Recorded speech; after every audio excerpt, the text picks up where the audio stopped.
सगळीकडे संभाजीनगर करत असा काय होणार आहे, 27, 28, 29, 30 दरम्यान जोराचा पडणार आहे, कुठं रिमझिम पडणार आहे, कुठं अतिवृष्टी होणार आहे, कुठं मुसळधार पडणार आहे, म्हणून हा अंदाज लक्षात.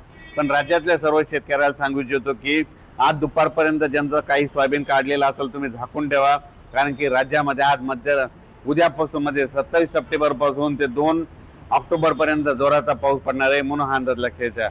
परत महाराष्ट्रातल्या शेतकऱ्याला एक आनंदाची बातमी, राज्यामध्ये पाऊस जोर म्हणजे सप्टेंबरच्या दुसऱ्या आठवड्यापासून ऑक्टोबरच्या दुसऱ्या आठवड्यापासून पावसाचा जोर ओसरणार आहे, पाऊस निघून जाण्याच्या तयारीत राहणार आहे. म्हणून सोयाबीन काढायची असली तर ऑक्टोबर महिन्यामध्ये तुमची सोयाबीन काढू शकता, कारण की ऑक्टोबर महिन्यामध्ये पाऊस ओसरणार आहे, पावसाचा जोर ओसरणार आहे, पाऊस निघून जाण्याची तयारी ठेवणार आहे, म्हणून हे लक्षात. 2 तारखेला एकदा जाळी धुई आल्याच्या नंतर सगळ्यांनी समजून घ्या की लगेच 12 दिवसाला पाऊस महाराष्ट्रातून निघून जातो, म्हणून हा अंदाज लक्षात. सांगायचं झालं तर मग हा राज्यामध्ये आता अतिमुसळधार कुठं पाऊस पडणार आहे. माझी सर्व शेतकऱ्याला विनंती की तुम्ही काय करायचं की आता जे 27 ते 30 2